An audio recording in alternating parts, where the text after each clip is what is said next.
Hoje nós estamos concluindo o nosso seminário acerca dos últimos tempos.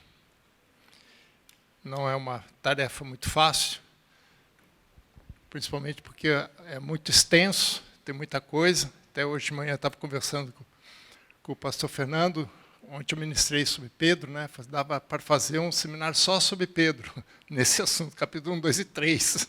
Né? E agora eu tenho a missão de falar de Isaías. Obviamente, 66 capítulos, nós vamos precisar, no mínimo, 66 horas. Está preparado? Mas eu queria só trazer algumas reflexões, pontuar algumas coisas que Isaías nos fala sobre esse tema. Né? Então, vamos abrir as nossas Bíblias, inicialmente, como ponto de partida. Capítulo 2 de Isaías. Hoje de manhã o pastor Fernando, só lembrando um pouquinho, né, na sexta-feira o pastor Fernando nos abriu o tema, deu uma explanação geral, né, mais aérea sobre o tema, para montar um quadro completo. Né. Na sexta-feira eu trouxe um pouco sobre as reflexões de Pedro, baseado principalmente na segunda carta, mais especificamente no terceiro capítulo, embora no capítulo 2 também tenha bastante referência sobre esse tema. Hoje de manhã o pastor Fernando falou sobre Judas. E é interessante que Judas e Pedro têm muita coisa em paralelo. Né? Parece que os dois conversaram antes de escrever as cartas. Né? E hoje nós vamos conversar sobre esse tema em Isaías, que também tem em Malaquias. Malaquias capítulo 4, versículo... Desculpa, Miqueias capítulo 4, de 1 a 5, né? Ele também toma esse assunto. É o mesmo texto que nós vamos ler, mas ele também... os desdobramentos disso em Miqueias também são bastante paralelos, e vocês vão ver que não é à toa. Não é à toa que os dois têm esse paralelo. Então, Isaías capítulo 2, do versículo 1 a 5. Palavra que em visão veio a Isaías, filho de Amós, a respeito de Judá e Jerusalém. Nos últimos dias acontecerá que o monte da casa do Senhor será estabelecido no cimo dos montes e se elevará sobre os outeiros, e para ele afluirão todos os povos. Irão muitas nações e dirão: vinde e subamos ao monte do Senhor, à casa do Deus de Jacó, para que nos ensine os seus caminhos e andemos pelas suas veredas, porque de Sião sairá a lei, a palavra do Senhor de Jerusalém. Ele julgará entre os povos e corrigirá muitas nações. Estes converterão as suas espadas em relhas de arado e suas lanças em podadeiras. Uma nação não levantará a espada contra outra nação, nem aprenderão mais a guerra.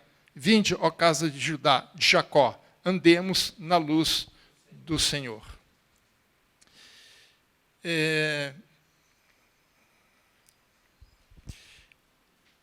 Isaías é um profeta assim, bem interessante. Né? O texto diz que ele era filho de Amós.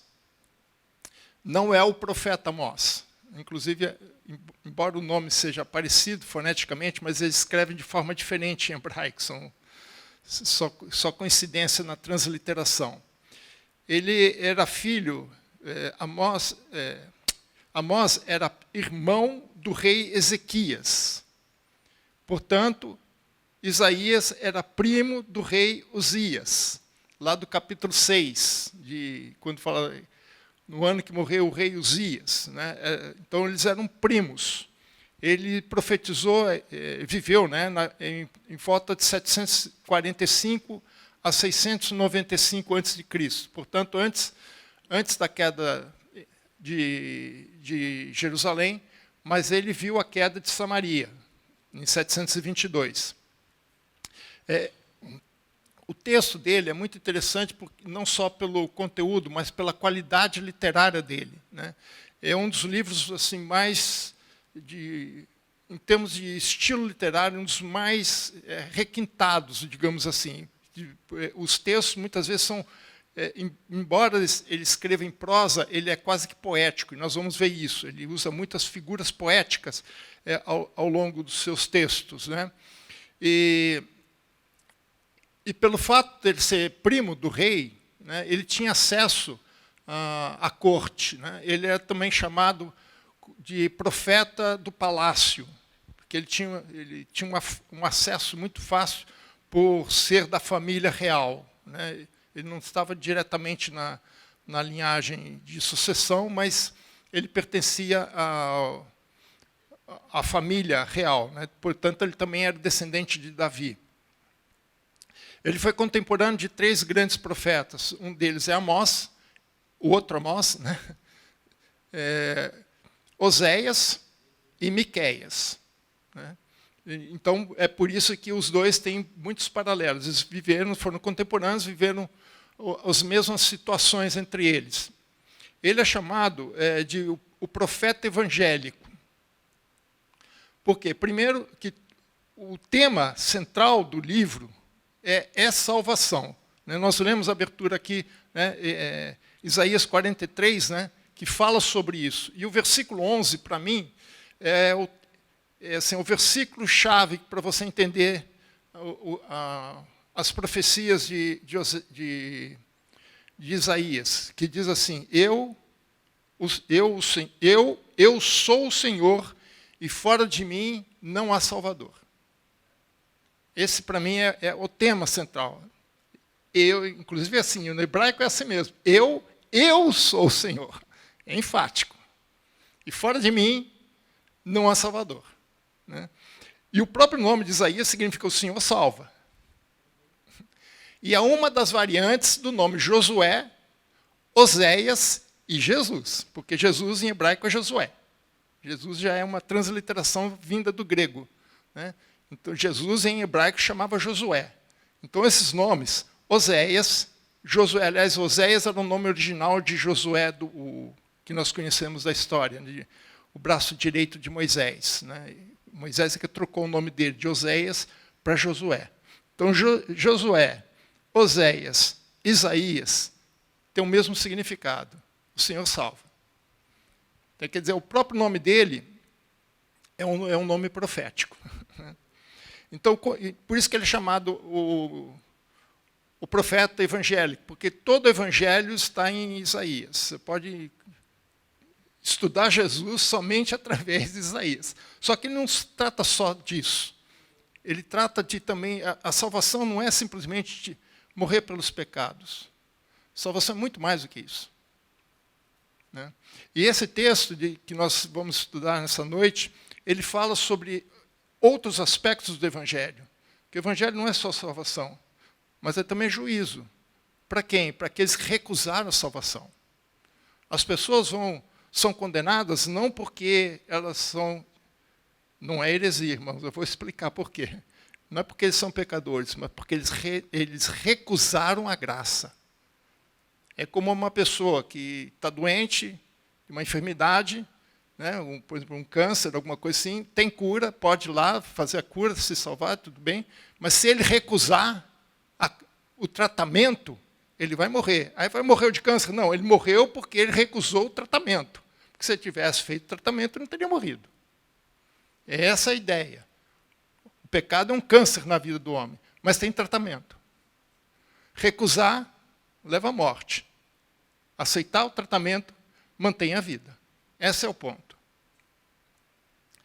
Então, no capítulo 2, versículo 2, nós lemos lá, né, nos últimos dias acontecerá que o monte da casa do Senhor será estabelecido no cimo dos montes e se elevará sobre os outeiros, para ele afluirão todos os povos. Quando ele fala últimos dias, é quando Deus se manifestar sobre toda a terra. Os últimos dias é quando Deus começar a se manifestar de forma mais visível, mais direta sobre toda a terra. E, consequentemente, vai trazer nesse momento o juízo, óbvio. Mas não só o juízo. Deus não vai se manifestar somente para trazer juízo. Ele vai trazer outras coisas também. O juízo, ele é duplo. Ele é para o pecador e para o salvo. Para o pecador é uma condenação, para nós não. Mas nós vamos passar pelo juízo, nós vamos passar pelo tribunal, nós vamos ser julgados. A diferença é que nós temos um advogado. A diferença é que nós temos uma carta, um alvará de soltura. Está escrito lá, na tua condenação vai estar lá escrito, a última linha vai estar escrito assim, está consumado. Essa palavra, irmãos, é o nosso alvará de soltura. É o que nos tira da condenação. Quando Jesus disse isso, ele nos livrou da condenação. Então, nos últimos dias, é quando Deus vai manifestar sobre toda a terra, e o seu reino vai ser estabelecido. Onde? No monte da casa do Senhor, ou seja, o Monte Sião, ou Monte Moriá também, é outro nome. Mas é lógico que ele não está falando do nome físico, não é fisicamente. Né? Ele é uma referência espiritual, ele é um símbolo espiritual. Por quê? Porque Israel entendia que no Monte Sião tinha o templo era a casa de Deus. Lá dentro do templo tinha o Santo dos Santos, e lá no Santo dos Santos tinha a Arca da Aliança e o propiciatório, com os 2 querubins. E esse lugar era considerado, inclusive Davi fala isso, aquele que está entronizado entre os querubins. Então, ali era o trono de Deus. Então, por isso que ele fala, o monte da casa do Senhor. Ali, Deus se estabelecerá o seu reino. Obviamente, não se refere a um monte físico, mas um monte espiritual. Então, o profeta que está falando, ele está apontando para a exaltação do reino de Deus sobre todos os demais reinos. Porque ele estará acima dos outros montes. Cada monte simboliza um reino. Cada monte simboliza onde está a autoridade. Inclusive, naquela época, era muito comum as práticas idolátricas, né, de idolatria dos outros deuses. Eles construíam templos, construíam altares nos montes. Né? Então, nesses últimos tempos, será a manifestação do reino e a exaltação do reino sobre toda a terra. Para a gente entender um pouco esse contexto, nós precisamos, inclusive para fazer um paralelo ao que nós estamos vivendo hoje, a gente precisa entender um pouco o que estava acontecendo em Israel nesse momento. Em Isaías, você vai perceber 4 grandes acusações contra Israel. Toda palavra profética nessa época tinha 3 palavras. A primeira palavra de acusação, indicava qual era o pecado do povo, ou da pessoa. A segunda era uma palavra de juízo. O que aconteceria se aquela pessoa, aquela nação continuasse a seguir aquele caminho. E o terceiro é uma palavra de esperança. Ou seja, aquilo que aconteceria se o povo se arrependesse e retornasse aos caminhos do Senhor. Então, é por isso que no início, quando a gente começa a ler Isaías, muitos capítulos são pesados, profecias contra nações, contra o povo e contra várias outras nações. Porque aqui vem as palavras de acusação. Na segunda parte, no final, né, nos últimos 27 capítulos, já são as palavras de esperança. É nesses textos que nós encontramos, por exemplo, o Isaías 53, que fala do servo sofredor. É nesse texto que nós vamos ver os 4 cânticos do servo, né, do Messias. O servo sofredor é o 4º deles, né, tem mais 3. Então, a primeira acusação, o primeiro problema que estava acontecendo ali, né, que resultou numa decadência tanto moral quanto espiritual do Reino do Sul, a idolatria era tolerada. Naquela época era muito comum ter politeísmo, aceitar vários deuses. Então eles não tinham nenhum problema de, num dia, ir lá adorar os deuses lá, Astarote, Baal e outros mais, e depois ainda ir lá no templo oferecer sacrifício. Isso chama-se sincretismo religioso. Essa mistura de coisas, aceitação de elementos de outras linhas religiosas que não são condizentes com o que Deus quer. E aí mistura as coisas. Aí você tem uma religiosidade contaminada, com coisas que Deus não gosta. E eu não vou citar algumas coisas aqui, porque nós estamos ao vivo, a cores e gravado. Mas quando a gente olha algumas práticas, nós temos visto hoje em dia em algumas linhas denominacionais, né, ou mais especificamente de alguns pastores, nós vemos muito isso, muito humanismo entrando dentro da igreja. Houve um tempo atrás, eu inclusive sempre fui muito crítico a isso, né, cursos de psicanálise. Eu não sou contra a psicanálise, irmãos, não é isso. Mas começou a explodir tudo quanto é cursinho de psicanálise. E os pastores entraram todos cheios disso aí. Os cultos viraram um curso de psicanálise, irmãos. Pregava-se mais Freud do que Cristo. A Bíblia já não era o apoio para ajudar as pessoas a superarem seus problemas. Aí já vinha Jung e outros psicólogos. Não sou contra, meu filho também está fazendo psicologia. Eu sou a favor, eu acho que tem o seu lugar, mas púlpito não é para fazer psicanálise. Não sou contra, acho que ela ajuda muito, mas o púlpito é para ser pregado a palavra de Deus, do jeito que Deus quer que seja ministrado ao seu povo. E não é só, isso é só um exemplo, irmãos, mas há muitas outras práticas de outras linhas, de outras tradições religiosas que estão entrando vagarosamente, não só nesse aspecto, mas também nos aspectos ideológicos, sociológicos. Nós estamos vendo esse liberalismo, né, tem entrado na igreja. A segunda coisa é que havia muita opressão contra os pobres. Ou seja, havia injustiça, e aqui injustiça nos dois aspectos, judicial mesmo, venda de sentença, não é coisa nova.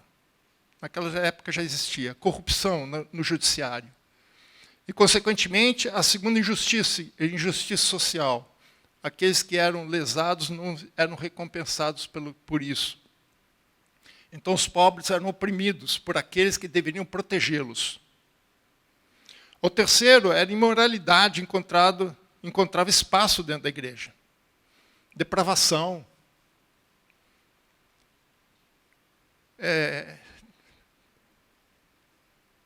Esse é um lado um pouco mais delicado para a gente comentar, né?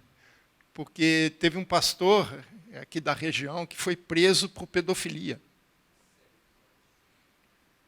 O cara, infelizmente, irmãos, o cara era casado, com filhos, foi preso, porque ele estava tendo um caso dentro da igreja com uma menina de 15 anos de idade.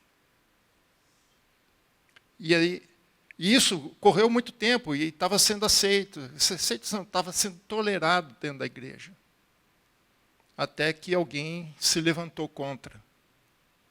Mas não é só isso, irmãos. Hoje em dia, namorados, né, os pastores não falam mais sobre a pureza sexual antes do casamento. Não, pode, tudo bem. Test drive, como se a mulher fosse um carro, né? Test drive, testa. Né? Sem moralidade, irmãos, isso é depravação. E mais, os sacerdotes e profetas estavam corrompidos. E aí entra o liberalismo. Né? Liberalismo em todos os aspectos, principalmente financeiro, né? O interesse mais pelo dinheiro. Isso na época de Paulo já era assim, né? Mercadores da palavra, né? Estavam interessados mais no dinheiro. E, consequentemente, leva uma apostasia. E é uma apostasia lenta, imperceptível. De repente, você está mais distante do evangelho do que você possa imaginar. E isso vem do quê? Dos sacerdotes e dos profetas, aqueles que deveriam encaminhar o povo nos caminhos do Senhor. Eles estavam, ao contrário, desviando. E isso a gente tem sentido bastante nos últimos tempos. Tem sentido muito isso. Então, a situação que Israel estava passando não é muito diferente do que nós estamos passando. Ou se você preferir, ao contrário, a situação que nós estamos passando não é muito diferente do que Isaías estava vivendo naquela época. E isso trouxe um peso muito grande para ele. Né? Um peso muito grande. Né? Tanto que no capítulo 6 tem uma situação fantástica, experiência fantástica que Isaías passou, né? Quando o primo dele, o rei, morreu. Eu acho que ele entrou em crise, ele foi para o templo orar a Deus, e aí ele tem aquela grande visão do trono do Senhor. Né? Ele viu a bagunça, a morte ao seu redor. Né? Ele precisou olhar para o céu, para cima, para poder ver aquele que é eterno. E esse contexto, né, de Isaías é que influencia tremendamente as suas palavras, a sua profecia. E o que ele indica aqui é que nos últimos tempos Deus vai agir. Como nós lemos ontem, algumas pessoas, Deus está demorando. Deus não está demorando. Deus já está agindo. A gente acha que Deus não está agindo, mas Deus está agindo. Não da forma que a gente quer, gostaria pelo menos. Mas Deus está agindo. Mas no momento certo, Deus vai se manifestar essa ação dele. Mas isso não significa que Deus está parado. Deus não está dormindo. Como diz o salmista, não dorme nem dormita o guarda de Israel. Acho que Deus tem insônia com a gente, irmãos. E eu quero ler com os irmãos alguns versículos do capítulo 24, 25 e 26. Para a gente olhar algumas ações de Deus dos últimos dias. Capítulo 24. O capítulo 24 vai nos mostrar uma das ações de Deus, que Deus julgará os seus inimigos. Lembre-se, irmãos, quando fala dia do Senhor, a primeira coisa que vem é juízo, mas não vem só juízo. Mas começa com juízo. No capítulo 24, versículo 1 e 2, diz assim: eis que o Senhor vai devastar e desolar a terra. Vai transtornar a sua superfície e lhe dispersar os moradores. O que suceder ao povo, sucederá ao sacerdote, ao servo como ao seu senhor, à serva como à sua dona, ao comprador como ao vendedor, ao que empresta, ao que toma emprestado, ao credor como ao devedor. Então aqui ele começa dizendo assim, Deus vai devastar e desolar a terra. Ou seja, Deus vai vai trazer o juízo sobre toda a terra. E não vai ser coisinha pequena, não. Vai ser algo tremendo.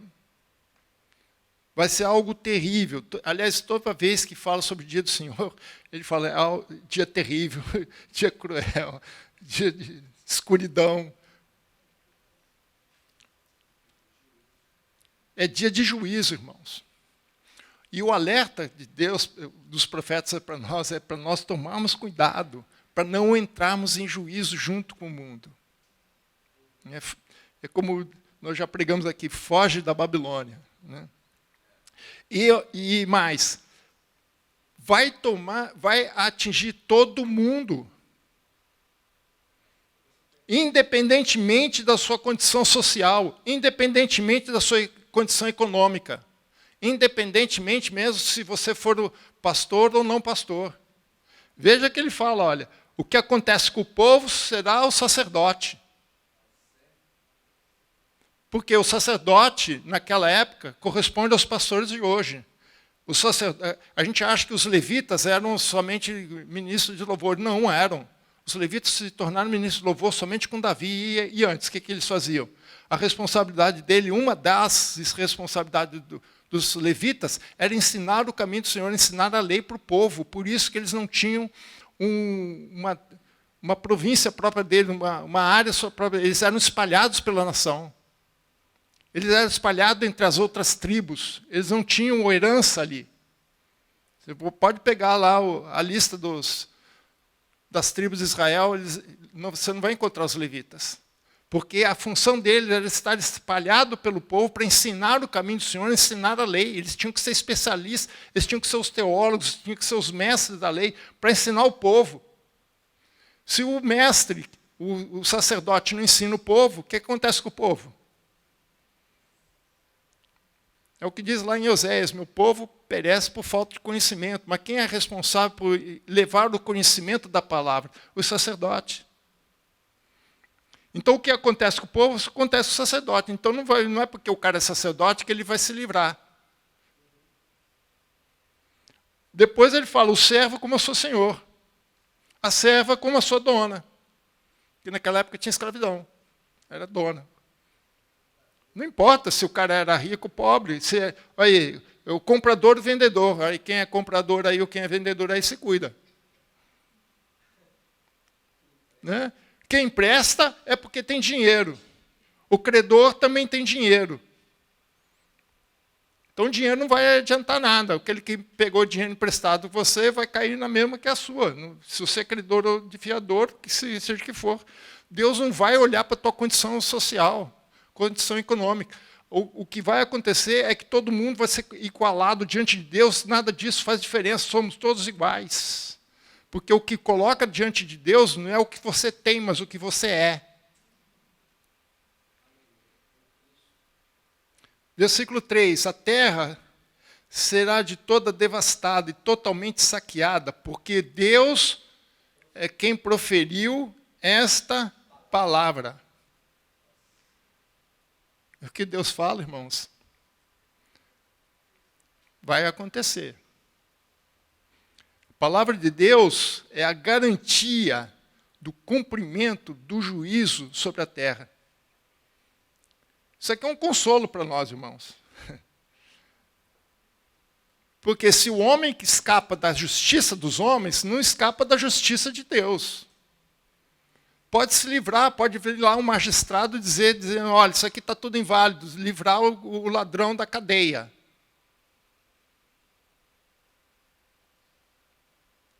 E qualquer pessoa pode dizer, não, porque ele é inocente. Não é. Porque existe um Deus que não vai se pautar por esse tipo de argumento. Pode escapar da justiça dos homens, mas da de Deus não escapa. Versículo 5.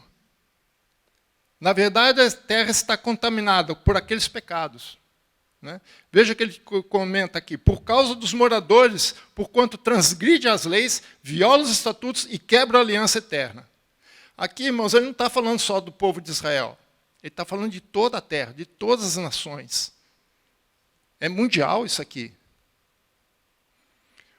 Então, a razão do juízo de Deus é a rebeldia da humanidade contra Deus, porque eles transgridem, eles violam, eles quebram. Aí você vai, mas pastor, que aliança eterna é essa aqui? É a aliança que Deus fez com a humanidade. Gênesis capítulo 9, versículo 1. Quem decorou a Bíblia sabe o que acontece aqui. É o final do dilúvio. Quando Noé sai da arca, Deus faz uma nova aliança com ele. Que, na verdade, não é uma nova, é uma extensão da aliança adâmica, que é chamada aliança noética. Veja o capítulo 9, versículo 1. Abençoou Deus a Noé e seus filhos, ele diz, sede fecundos, multiplicai-vos e enchei a terra. É a mesma ordem que Deus deu para Adão em capítulo 1, versículo 28. Por quê? Porque em Noé é uma nova criação. Agora veja o que ele fala no versículo 12 e 13. Disse Deus, este é o sinal da minha aliança que faço entre mim e vós, entre todos os seres viventes que estão convosco. Todos. Todos é todos. Para perpétuas gerações. Então é para você também. É para o vizinho daqui de trás. É para o dono das lojas aqui do lado. Isso aqui na teologia a gente chama de mandato cultural. É um termo técnico disso aqui na teologia, mandato cultural. Porque ela não depende se você é crente ou não, se você é cristão, se você não é cristão, se você crê em Deus ou não crê em Deus. Isso é para toda a humanidade, porque é uma aliança que Deus fez com o homem, independentemente. Isso lá no Éden, irmãos, antes da queda. E ele continua. para perpétuas gerações. Porei nas nuvens o meu arco, que é o arco-íris, como sinal de aliança entre mim e a terra. A terra é tudo, não é somente os homens, é toda a terra, toda a criação de Deus, inclusive os animais. Por isso que Paulo fala que a criação geme pela manifestação da glória de Deus, porque ela foi sujeitada à corrupção, não por conta de si próprio, mas por conta daquele que o sujeitou, o homem. A nossa responsabilidade não é só com um com o outro, mas é com toda a criação. E o homem tem falhado nisso. Então, o homem tem falhado em assumir a sua responsabilidade daquilo que Deus colocou com ele, para ele. E não depende, irmão, se isso é cristão ou não é cristão. Isso é para toda a humanidade. Versículo 21. Naquele dia, que é o dia do Senhor, o Senhor castigará no céu as hostes celestiais e os reis da terra na terra. Ou seja, não vai escapar ninguém, nem mesmo os anjos. O juízo de Deus não é simplesmente sobre os homens da terra, mas é também das regiões celestiais. O pastor Fernando explicou isso de manhã, eu vou repetir. Né? Há 3 céus. Paulo fala que ele subiu ao 3º céu. O primeiro céu é o nosso céu que nós olhamos. Se você olhar para cima, o que você vê é céu. É o nosso céu, o primeiro céu. O 3º céu, onde está Deus, o seu trono. Entre o primeiro e o segundo, tem o 2º andar, as regiões celestiais. E o que tem aí? Os anjos caídos. Porque eles não podem estar no céu com Deus, porque eles foram expulsos, e não podem estar na terra, porque a terra não pertence a eles. Pertence a nós. Eles são intrusos aqui. Veja lá que o Salmo 115, 16, ele diz isso. A terra deu a ele, aos homens. Salmo 115, 16. E nesse mesmo salmo ele fala, o céu é os céus do Senhor, e a terra ele deu aos homens. Então a terra é nossa. E o céu é Deus. Então onde é que eles vão ficar? No meio. Essas são as regiões celestiais. Então o dia do Senhor também vai ser contra esses que estão nessas regiões, as hostes celestiais. Eu achei interessante a tradução, porque no hebraico, hostes está no singular, mas no português está no plural. Aí eu achei estranho, né? Por que isso? Aí eu fui no dicionário. Né? No dicionário, hoste é um grupo, né? Um exército, alguma coisa assim. Mas quando está no plural, significa inimigos. No plural, ele traduz, quando está no plural, é inimigos. Então, eu achei muito feliz a tradução, porque o que ele está dizendo aqui são esses inimigos. Ele não vai julgar aquele que está com Deus, ele vai julgar aqueles que são inimigos. E é isso que a palavra Satanás significa, inimigo, opositor, adversário. Então, Deus vai julgar todos aqueles que se opuseram a Deus, não somente na terra, mas no céu. Esses que estão aí nas regiões celestiais. Veja comigo lá em Efésios 6:12. Efésios 6:12, porque a nossa luta não é contra carne e sangue, sim contra principados e potestades. Isso aqui é uma hierarquia de anjos, irmãos. Né? Não tem só dos anjos caídos, mas os anjos que permanecem também. Arcanjo significa isso. Arqué é maioral, é um anjo maioral. Príncipe, muitas vezes é chamado, Miguel e Gabriel é chamado de príncipe. Né? Então, principados e potestades, principados são príncipes, potestades são que têm poderes, contra dominadores. Da onde? Deste mundo tenebroso. Eles aqui são intrusos, irmãos. Contra as forças espirituais do mal, aonde? Nas regiões celestiais. Então, esses príncipes, esses potestades, vão ser julgados por Deus nesse dia. Não é só um homem, não. Só que são julgamentos diferentes. Inclusive, a Bíblia diz que quem vai julgar esses anjos, sabe quem vai ser? Olha no espelho. Não olha para o seu amigo, não. Olha para você, você que tem que estar lá. Se você olhar para o teu amigo do lado, você pode dizer, mas ele vai estar lá, mas você que tem que estar lá também. Então olha no espelho. É você que vai estar lá, julgando esses anjos. Então essas hostes, elas são lideradas por Satanás. E que também são alvos do juízo de Deus. Só que Satanás já teve o seu primeiro julgamento. Não foi executado toda a sentença contra ele, mas ele já recebeu uma sentença. Veja comigo Isaías, capítulo 14. Isaías, capítulo 14, 12 a 15. Como caíste do céu, ó estrela da manhã, filho da alva. Como foste lançado por terra, tu que debilitavas as nações. A palavra debilitar aqui tem um sentido de oprimir, aquele que oprimia a nação. Aquele que exercia autoridade e poder sobre as nações, tinha as nações sob seu controle.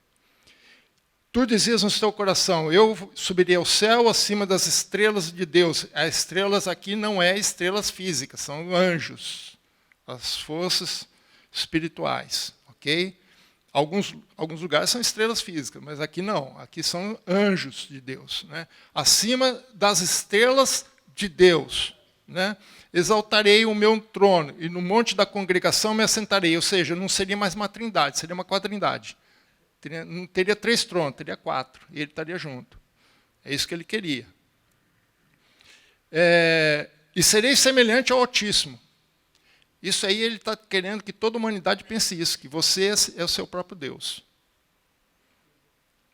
Contudo, serás precipitado para o reino dos mortos, no mais profundo do abismo. Veja que ele está no futuro. Serás precipitado. E quando é que isso vai acontecer? Apocalipse 20, versículo 10. No dia do Senhor. Apocalipse 20, 10 diz, o diabo, sedutor deles, foi lançado para dentro do lago do fogo e enxofre, onde se encontram não só a besta, como também o falso profeta, e serão atormentados dia e noite pelo século dos séculos. Então, Satanás também, e toda a sua gangue, toda a sua tropa, também vai ser jogado. E na terra são os governadores que estavam sob o domínio de Satanás. Veja o capítulo 13, versículo 19. Esse sistema de governo político, dominado por Satanás, que oprime as nações, é chamado na Bíblia de Babilônia. E olha, aqui ele está antes da Babilônia ser a grande Babilônia. Aqui ainda era uma província dos assírios. Só lá, quase 100 anos depois, é que eles surgem como uma potência, e que domina os assírios.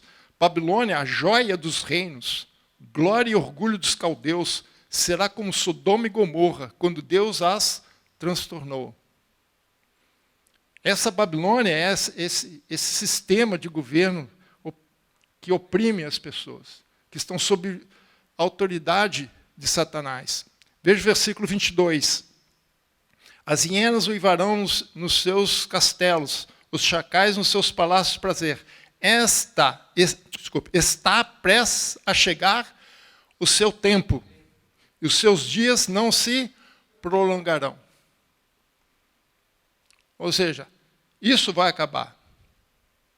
E o que é Babilônia? Babilônia, esse sistema, é um símbolo da rebelião da humanidade contra Deus. Porque ele foi criado lá por Nimrod, no capítulo 11 de Gênesis.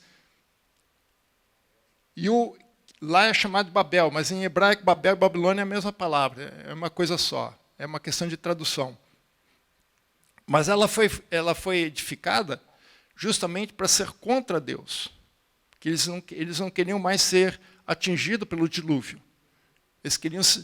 Eles queriam ter um poder acima de Deus. É uma rebelião contra Deus. E Deus mandou eles se espalharem pela terra. E eles estavam se concentrando. Ao contrário. Aí Deus teve que intervir. Por isso que Babel hoje significa confusão. Porque Deus confundiu as línguas. Para que eles não ficassem ali. E aí eles se espalharam. Então, a Babilônia representa a capital da civilização apóstata dos últimos dias. Esse símbolo, o símbolo da sociedade humana organizada política, econômica e religiosamente em oposição e desafio a Deus. E a Babilônia, como sistema político-econômico que substitui Deus pelo homem, pelo dinheiro, pelo poder, pelo prazer, né? Ele tem sua queda decretada por Deus. Isso vai ser posto um ponto final. Versículo 23. A lua se envergonhará e o sol se confundirá quando o Senhor dos Exércitos reinar sobre o monte Sião e em Jerusalém. Perante os seus anciãos haverá glória. O auge do dia do Senhor será quando o Senhor dos Exércitos, como diz aqui, reinar no monte Sião. Sobre o quê? Sobre toda a terra. E toda a terra vai se submeter a Deus. Não vai escapar ninguém. Aqueles que se opõem já serão condenados. Então, o capítulo 24, ele traz esse julgamento, mas o final do julgamento é glorioso, porque quem vai ser exaltado é aquele que julga justamente. O capítulo 25 é a segunda ação de Deus. Deus vai preservar o seu povo. Deus cuida dos seus. Versículo 1, capítulo 25, 1. O Senhor, esse capítulo, irmãos, leiam o capítulo 24, 25 e 26. Se puder, 27 também. Ele é fantástico. Ele é muito poético, apesar de ser escrito em forma de prosa. O Senhor, tu és o meu Deus, exaltar-te-ei e te louvarei o teu nome, porque tens feito maravilhas e tens executado os teus conselhos antigos, fiéis e verdadeiros. Enquanto as nações são julgadas por Deus, o povo de Deus louva o Senhor pela sua fidelidade no cumprimento dos seus propósitos para nós. São propósitos, como ele chama aqui de conselhos. São conselhos, são propósitos antigos, desde a fundação do mundo, fiéis, porque eles vão ser cumpridos e são verdadeiros. Pode acreditar. Versículo 2. Porque da cidade fizeram-se um montão de pedras, e da cidade forte uma ruína. A fortaleza dos estranhos já não é cidade, e jamais será reedificada. A cidade arruinada é o fim da opressão dos domínios exercidos por Babilônia sobre a terra. O muro não vai cair, o muro vai cair. Não vai adiantar ter muro, aliás. Depois ele vai falar um pouco sobre o muro, né? Os muros da cidade não protegeram os seus moradores. Lembra de Jericó? Eles estavam confiados, que eles acharam, eles nunca vão entrar aqui, não? Tá bom. Deus foi lá, derrubou as paredes, derrubou tudo que protegia aquela cidade. E a cidade ficou à mercê da nação de Israel. Não adiantou se fechar. Versículo 3 a 5. Pelo que os povos fortes te glorificarão, e a cidade das nações opressoras te temerá, porque foste a fortaleza dos pobres. Fostes a fortaleza dos pobres e a fortaleza do necessitado na angústia. Refúgio contra a tempestade, sombra contra o calor. Porque dos tiranos, ou bufos, bufo aqui é sopro, né? Fôlego, é como a tempestade contra o muro e contra o calor em lugar seco. Tu abaterás o ímpeto dos estranhos, como se abrando o calor pela sombra da espessa nuvem. Assim o hino triunfal dos tiranos será aniquilado. Os muros de Jerusalém, os muros de Sodoma, os muros das cidades não conseguiram se sustentar diante de Deus. Mas os muros que nos cercam conseguem, porque no nosso muro é o nosso Deus. Por isso que ele fala aqui, né, de fortaleza. Deus é a nossa fortaleza, porque Deus cuida dos seus em tempos de provação e de juízo. E é interessante que ele fala aqui sobre deserto, né? Ele fala aqui da tempestade e da sombra, né, do calor. No deserto tem muita tempestade de areia, né? E às vezes essa tempestade é perigosa. Alguns anos atrás eu estive por 15 dias em Cabo Verde, fui dar aula lá durante 2 semanas, e o pastor que estava comigo, ele estava falando que lá chega, Cabo Verde é ilha, é um arquipélago, né? Pertence à África, mas é um arquipélago, são ilhas. Ele falou assim, olha, aqui chega areia do deserto do Saara. E tem ilhas lá que tem que ter umas certas proteções lá, porque enche mesmo de areia.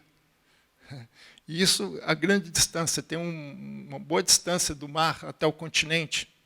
Agora, imagina você estar no próprio deserto, aquela areia vindo diretamente de você.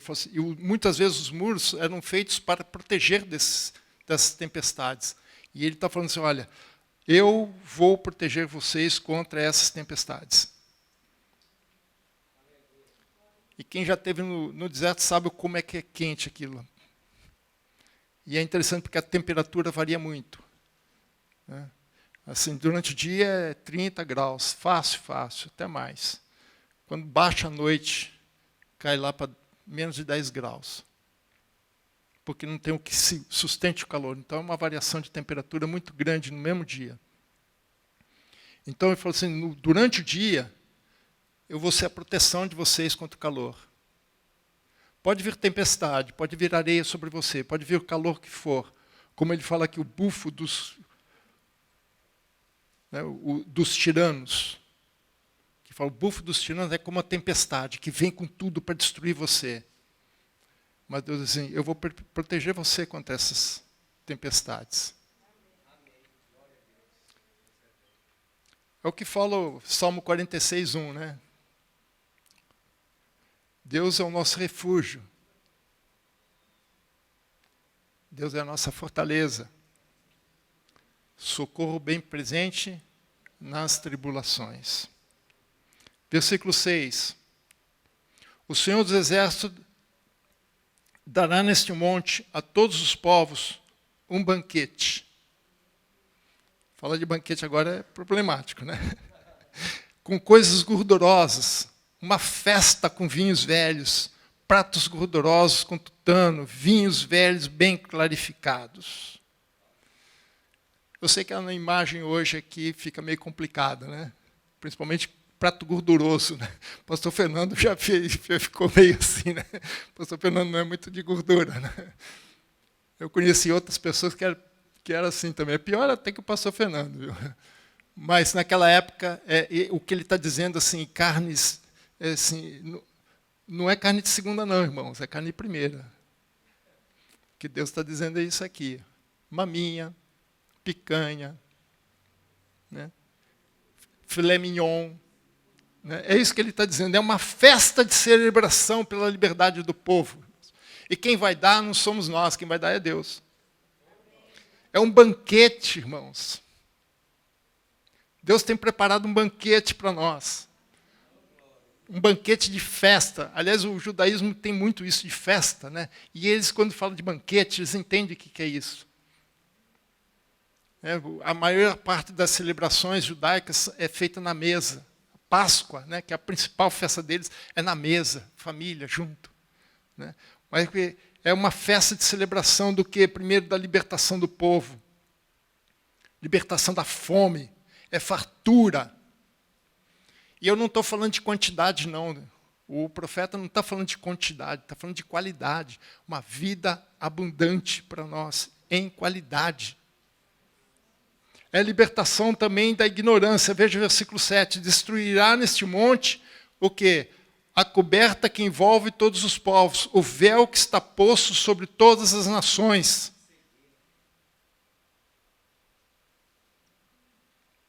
É a libertação da ignorância, é a libertação, é a revelação de Deus. Nós vamos conhecer as coisas, conhecer a verdade. E isso não é para o mundo, não. O mundo é para nós. Como Paulo falou, né, na primeira carta aos Coríntios, capítulo 13, né? Em parte conhecemos, em parte profetizamos. Mas quando vier o perfeito, tudo que é em parte será aniquilado. Aí eu conhecerei como sou conhecido. Porque o véu, aquilo que nos impede de enxergar, de ver, vai ser tirado. A cobertura que envolve os povos vai ser tirado. O véu que é colocado sobre as nações vai ser tirado. Aí as pessoas vão ver a revelação completa da parte de Deus. Depois, versículo 8, trará a morte. Esse aqui é bom, eu devia ter te pedido, pastor Fernando, falar sobre esse texto. Irmão, não dá para deixar de se emocionar com um texto desse, irmãos. Versículo 8. Tragada a morte para sempre. Assim enxugará o Senhor Deus as lágrimas de todos os povos e tirará de toda a terra o opróbrio do seu povo. Por quê? Deus falou. É a libertação da morte. A morte vai morrer. A morte já tem data. Ela vai ser executada. Só para lembrar, irmãos, 1 Coríntios 15, 54. E quanto... 1 Coríntios 15, 54. E quanto a este corpo corruptível se revestir de incorruptibilidade, e o que é mortal se revestir de imortalidade, então se cumprirá a palavra escrita, Isaías. Tragada foi a morte pela vitória. Deus tem vida para você. Nós vamos ser libertos também do opróbrio, da vergonha. É a maldição será anulada. A vergonha do homem, desde o jardim do Éden até hoje, desde a queda do homem até hoje, será removida. É a libertação, irmãos. E isso tudo porque o Senhor disse. Determinado por Deus. Mas Deus tem mais. Deus tem mais. Não dá para falar tudo, infelizmente. O tempo é curto. Deus também vai restaurar a nação. Capítulo 26. Versículo 1. Naquele dia, se entoará esse cântico na terra de Judá. Temos uma cidade forte. Babilônia caiu, mas nós temos uma cidade forte. Deus lhe põe a salvação por muros e baluarte. Irmãos, temos uma cidade esperando por nós. O dia do Senhor não é só juízo, é recompensa. É reconhecimento, restauração. A cidade forte aqui é a cidade de Deus eterna e segura, onde o povo de Deus será estabelecido. Babilônia caiu, mas a cidade de Deus não caiu. Ela desce, mas não cai. Ela desceu do céu, a nova Jerusalém, cidade eterna. Essa cidade que nós temos aí esperando por nós, os muros de Samaria e de Jerusalém não impediram a queda não impediram que a cidade caísse na mão dos inimigos, mas a de Deus nunca vai, porque a salvação é os nossos muros, é o nosso baluarte. Versículo 2, abri vós as portas. O pastor Fernando gosta muito, né? As portas do céu, as portas da cidade eterna serão abertas, abri vós as portas. Para quê? Para que entre a nação justa, que guarda a fidelidade. Quem é a nação justa? É o povo fiel a Deus. Esse povo fiel a Deus é que habitará nessa cidade. Deus tem uma cidade, tem um lugar para você. Jesus mesmo disse, eu vou preparar lugar para vocês. Preparar uma morada, uma casa para vocês. Para onde vocês morarem eternamente. Aqui é tudo passageiro, irmãos. Deus tem uma cidade para nós. Deus também tem um caminho plano para nós, versículo 7. A vereda do justo é plana. Tu, que és justo, aplanas a vereda do justo. Então Deus tem um caminho preparado para aqueles que andam em justiça. Caminho plano significa andar em justiça. E veja, é Deus que fala, Ele, Deus, que está aplanando a nossa vereda, o nosso caminho. Veja o capítulo 57 de Isaías, versículo 14.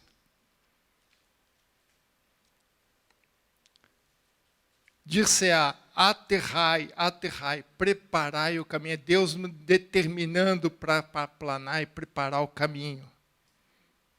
Para quê? Tira os tropeços do caminho do meu povo, porque meu povo vai passar. Não quero nenhuma pedrinha aqui para o meu povo tropeçar. Hein? Esse caminho não tem buraco. Não tem lombada. Aleluia. Não, é um caminho reto, plano. E não vai ser asfalto não, viu, irmãos? Sabe o que vai ter? É ouro. Tem gente que dá tanta importância para o ouro aí, né? O ouro vai ser pavimento da nossa estrada. É porque Deus tem coisas muito mais preciosas que o ouro para nós. Não é à toa, né, que... Como é que foi a mensagem de João Batista, né, quando ele começou o seu ministério, né? Voz o que clama no deserto. Preparai o caminho do Senhor. Endireitai. Colocar ele em reto. No ermo. Vereda ao nosso Deus. Sabe o que é isso? Isaías 43. Isaías 43. Prepare o caminho. Deus tem um caminho novo para você. Esse caminho que você está andando, você está só se perdendo. Mas esse caminho vai direto ao trono de Deus. Versículo 8 e 9. Também através dos teus juízos, Senhor, te esperamos. No teu nome, na tua memória, está o desejo da nossa alma. Com a minha alma suspira de noite por ti, e com meu espírito dentro de mim, eu te procuro diligentemente. Por quê? Quando os teus juízos reinam na terra, os moradores do mundo aprendem a justiça. Ele ansiava por isso. Quando eu estava lendo isso aqui, eu me lembrei de Mateus 5,6. Mateus diz assim, bem-aventurado aqueles que têm fome e sede de justiça. Por quê? Eles serão fartos. Fome e sede de justiça, um tempo de justiça. Deus tem juízos para nós, mas esse juízo que Ele tem para nós não é os juízos que vai cair sobre o mundo, mas é uma vida de justiça diante dEle. É esse aqui, isso que Ele está falando. Quando os teus juízos reinam sobre a terra, os moradores do mundo aprendem a justiça. Porque o trono de Deus é fundamentado na sua justiça. Se você tem fome de sede de justiça, irmãos, tem uma notícia boa para você. Deus vai te saciar. Mas nós temos mais uma última coisa, para não ser extenso. Nós temos um Deus que trabalha por nós. Versículo 12. Senhor, concede-nos a paz, porque todas as nossas obras Tu a fazes por nós.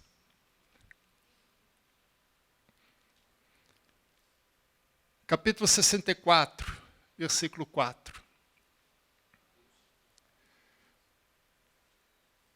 Porque desde a antiguidade não se viu, não se ouviu, nem com ouvidos se percebeu, nem com os olhos se viu um Deus além do ti, que faz o quê? Que trabalha para aqueles que esperam nele. Isso que Deus tem preparado para nós, irmãos. Quando? Nos últimos dias. E quando é que nós estamos vivendo? Que tempo que nós estamos vivendo? Os últimos dias. Não na sua plenitude,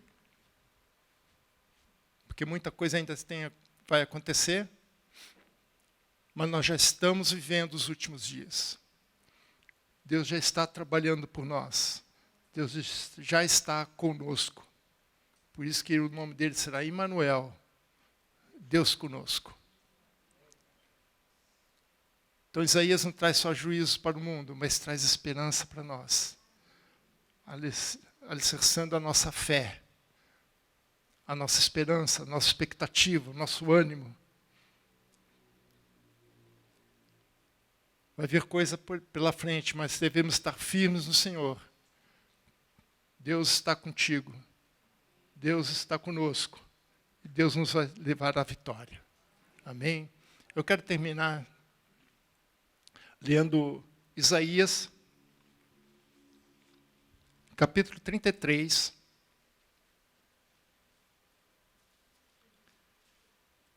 Só que nós vamos ler do versículo 1 ao versículo 6. Nós começamos com esse texto e queremos terminar com esse texto. Só que agora não vamos pegar só os 2 versículos, vamos pegar o conjunto inteiro, para você ter na sua mente o que Deus tem para nós. Então vou convidar o pastor Fernando para ler o texto, e eu queria que você colocasse de pé e acompanhasse o texto.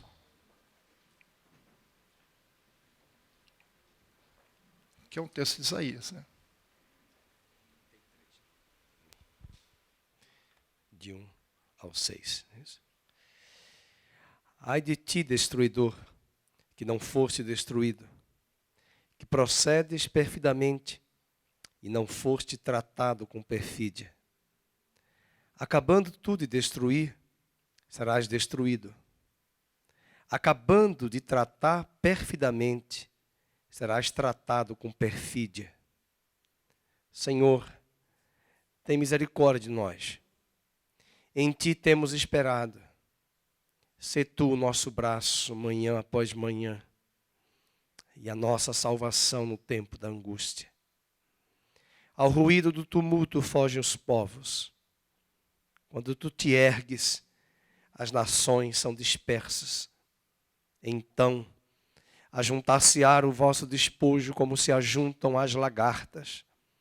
Como os gafanhotos saltam, assim os homens saltarão sobre ele. O Senhor é sublime, pois habita nas alturas. Encheu a Sião de direito e de justiça. Haverá, ó Sião, estabilidade nos teus tempos, abundância de salvação, sabedoria e conhecimento, e o temor do Senhor será o teu tesouro. Essa foi a promessa que Deus nos deu para esse ano. No dia 31 de dezembro de 2021, nós estávamos aqui. E Deus nos deu esses 2 versículos. Nosso desejo é que, no meio de todos esses cenários de juízos, de julgamentos, haverá uma cidade. Uma cidade que não foi feita pelos homens. Uma cidade de Deus, que somos nós. Que haverá em nós estabilidade, abundância de salvação. Sabedoria não é a informação do intelecto, mas é a sabedoria de Deus. E além disso, o conhecimento também não é o conhecimento intelectual, mas é o conhecimento da intimidade com Deus. E o temor do Senhor será o nosso tesouro. E eu queria saber o que é que tantas pessoas estão buscando nas igrejas, se tem tantos tesouros como esses que nós estudamos aqui hoje. Por isso que o tempo todo estava dando glória, glória, glória, glória. Porque tem gente buscando novidade. e a palavra de Deus se renova. Eu me alegro por estas verdades. Amém, queridos?